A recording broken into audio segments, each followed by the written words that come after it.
Agus Harimurti Yudhoyono, anak mantan Presiden SBY ya, Susilo Bambang Yudhoyono. Nah, ketika kita bicara Partai Demokrat, tentu Partai Demokrat tidak bisa mengusung calonnya sendiri, harus berkoalisi ya, dengan partai-partai yang lain. Tentu sebagai ketum Partai Demokrat, saya akan memimpin langsung ikhtiar kita bersama untuk memastikan terbentuknya tiket atau perahu koalisi 20% presidential threshold yang memang ditetapkan untuk menuju pemilu 2024. Nah, potensi kelebihan AHY adalah dia belum banyak kasus, dia juga anak muda gitu, dia penuh semangat gitu kan. Ini yang menjadi publik gitu, atau anak-anak muda ya, khususnya milenial, itu ya banyak simpati kepadanya. Saya pikir sangat wajar, dan itu realitas demografi kita hari ini. Kalau kita petakan, jumlah generasi Y atau milenial itu sekitar 27%. Kelahiran tahun 81 sampai dengan kelahiran 96. Sedangkan generasi Z di bawahnya lagi, kelahiran 97 sampai dengan 2012. Jumlahnya sekitar 25%. Jadi kombinasi X and Y, Y and Z tadi saja sudah lebih dari 50%. Ditambah dengan generasi saya, generasi X gitu kan. Artinya jumlah pemilih pemula nanti, ditambah lagi dengan pemilih yang mungkin hari ini belum memiliki preferensi politik tertentu, itu banyak. Jadi kalau ikhtiar... Mengaku ya, berarti ini salah satu strategi ya? Harus dong, harus memiliki strategi untuk memenangkan suara anak muda. Dan itu juga yang saya lakukan bersama Partai Demokrat. Nah, dengan tidak banyaknya kasus di persoalan hukum atau korupsi gitu kan, lalu juga dia juga sosok yang tegas gitu ya, sosok anak muda yang smart gitu ya. Ini juga menjadi perhatian bagi anak-anak milenial. Nah, peluang inilah sebenarnya yang harus dikapitalisasi oleh AHY ya, agar bisa mendapatkan simpati dan dukungan dari anak-anak muda Indonesia. Ini ikhtiar yang harus kita lakukan secara sistematis dan juga bukan hanya untuk mendapatkan dukungan, tetapi yang paling penting bagi saya, anak muda itu nggak gampang dibohongin. Jadi mereka ingin tahu juga seberapa kita paham apa yang mereka inginkan dan apa yang mereka butuhkan. Jadi harus pas, pola komunikasinya juga harus pas, kemudian juga kita bisa menyentuh hal-hal yang memang jadi penting buat mereka.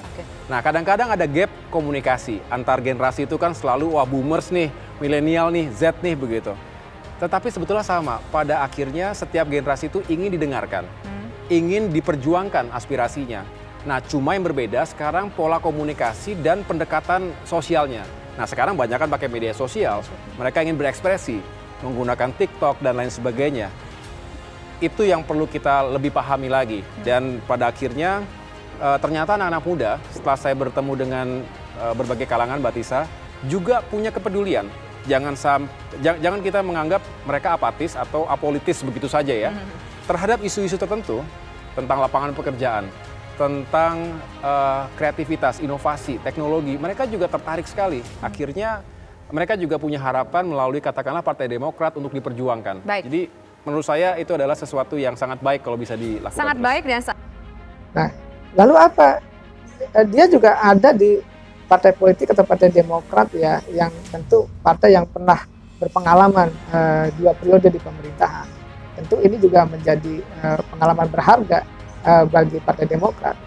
Walaupun memang politik berganti, politik dinamis, tapi pengalaman itu penting. Bagaimana kansnya AHY ke depan?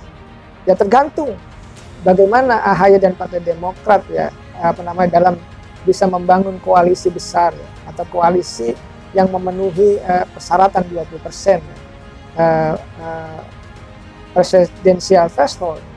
Artinya inilah yang menjadi titik perhatian. Tapi yang utama dan paling penting adalah bagaimana AHY terus menaikkan elektabilitasnya.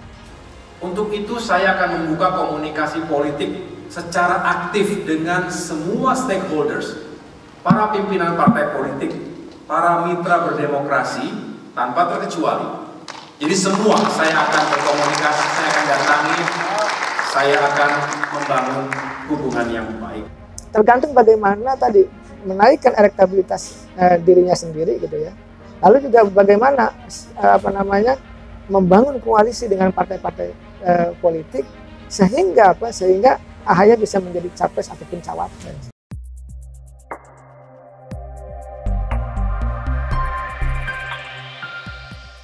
Ketua Umum Dewan Pimpinan Pusat Partai Demokrat Agus Harimurti Yudhoyono mengaku mulai melirik peran generasi muda untuk pemenangan partainya pada pemilu 2024.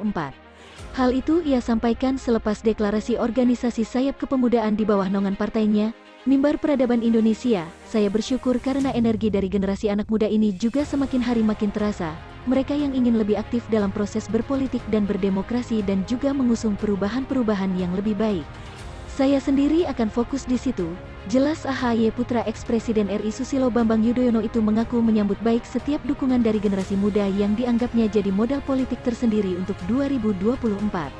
Mereka berharap bisa bersinergi, berjuang bersama Partai Demokrat dan juga AHY. Tentu saya sambut dengan sangat baik, ujarnya. Di sisi lain, AHY mengaku tak ingin terburu-buru soal kontestasi di 2024. Sembari fokus menggarap dukungan dari kalangan muda bagi partainya, ia mengaku akan memantau dinamika politik dengan sabar serta tetap menjalin komunikasi dengan tokoh-tokoh politik dan partai-partai politik lain. Waktu 22 bulan menuju pemilu 2024 dianggapnya bukan waktu yang panjang untuk mempersiapkan Demokrat dalam kontestasi. Saya tidak ingin terburu-buru dan lebih baik memperkuat partai dulu. Waktunya makin mendekat, saya harus meyakinkan struktur partai di 34 provinsi, 514 kabupaten kota akan bekerja dengan efektif untuk memenangkan pemilu 2024, jelas AHY. Saya ingin terus berproses karena tugas saya yang pertama adalah meyakinkan Partai Demokrat ini siap secara organisasi, ungkapnya. Pengamat politik Zaki Mubarak menyoroti duet antara Gubernur DKI Jakarta Anies Baswedan dengan Ketua Partai Demokrat Agus Harimurti Yudhoyono.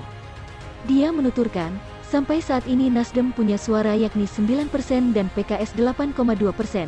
Sementara itu AHY dengan dukungan Partai Demokratnya 7,8% menggenapi total suara 25% jika ketiganya berkoalisi, ujar Zaki. Untuk itu, akademisi dari Universitas Islam Negeri Jakarta menilai jika ketiganya berkoalisi, masih solid ke Anies. Dengan hasil presentase tersebut, sudah memenuhi ketentuan keduanya untuk maju. Terlebih, keberhasilan gelaran Formula E memang menjadi poin positif bagi Anies, menambah modal politik untuk maju capres. Mungkin juga elektabilitasnya ikut terdongkrak. Namun, proses politik masih sangat dinamis. Sampai saat ini Anies masih kuat dukungan politiknya. Tantangannya adalah apakah Anies mampu menjaga elektabilitasnya setelah lengser dari Gubernur DKI Jakarta Oktober tahun 2022 nanti. Apakah Surya Paloh mau menerima AHY jadi cawapres? Jadi, koalisi ketiganya ini masih rapuh dan ada banyak yang belum disepakati, jelasnya.